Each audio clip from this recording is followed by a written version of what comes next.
L'humilité est sans doute une des stations spirituelles les plus élevées qui soit.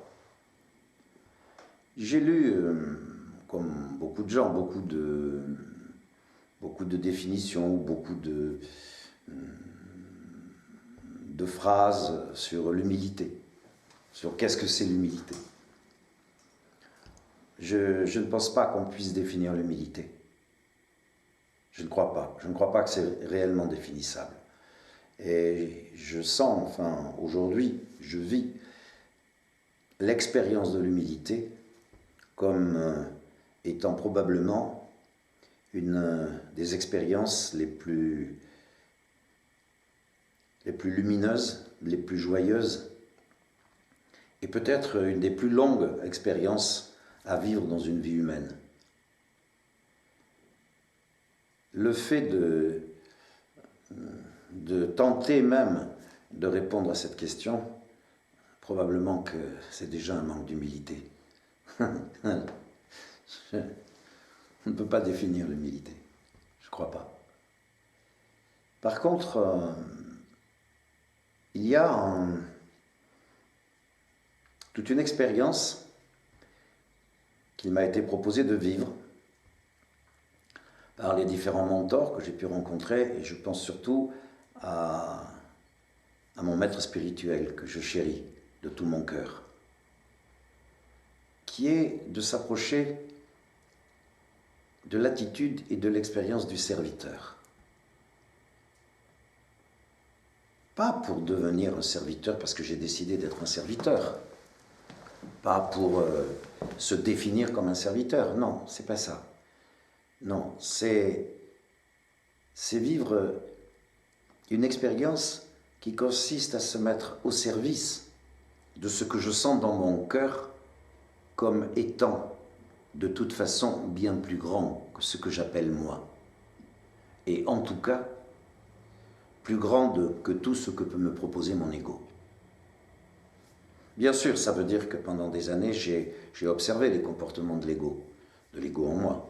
Je ne peux même pas dire mon ego, l'ego c'est l'ego, et chacun a une part de cet ego. Bon, chaque humain est un ego sur pattes qui s'exprime, bon, d'accord. Mais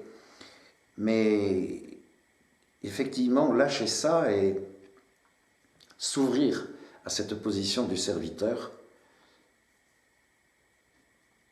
et éprouver profondément qu'est-ce que ça change à l'intérieur. Qu'est-ce que ça change dans ma relation avec les autres? Qu'est-ce que ça change dans ma relation avec le monde? Comment je le regarde, le monde? Comment je vais regarder tout ce qui constitue ce monde? Si je dépose au fond de mon cœur, si je m'ouvre au fond de mon cœur au regard d'un serviteur, qui m'incite bien sûr au respect, et qui va peut-être m'inciter à un peu d'humilité. Peut-être que de se donner, de s'offrir à cette expérience du serviteur, nous ouvre à l'expérience de l'humilité.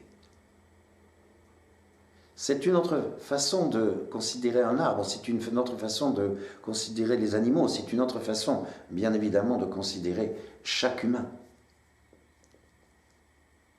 Me sentir réellement investi de la place du serviteur en moi,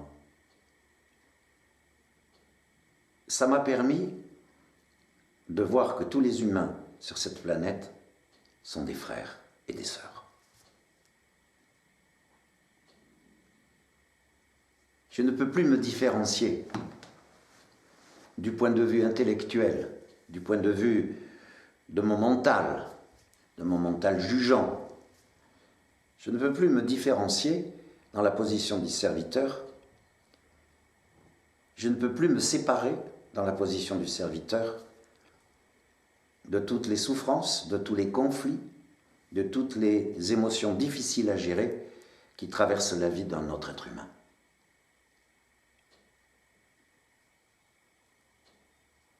Ce maître dont je parlais tout à l'heure, parler de l'expérience de l'amour. Parler de l'expérience de l'amour, c'est parler de l'expérience du serviteur. J'ai fini par le découvrir. Et là, vraiment, l'expérience de l'humilité je crois qu'elle est à l'œuvre. C'est à la fois sentir la grandeur dont je suis issu et la grandeur dont je suis le serviteur en même temps.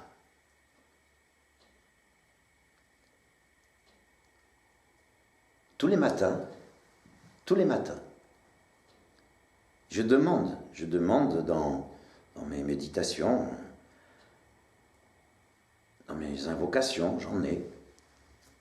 Il y en a qui ont des prières, des mantras, des dhikrs, bon, chacun. Mais tous les matins dans mes méditations, je demande d'être aidé pour être un serviteur de l'amour. Je crois que si on ne pose pas cette demande-là à l'intérieur de soi, si on ne se propose pas à cette expérience du serviteur, on ne peut pas ni comprendre, ni savoir, ni connaître ce qu'est l'humilité. L'humilité, finalement, c'est très vivant. Un jour, je l'avais appelée la dame humilité.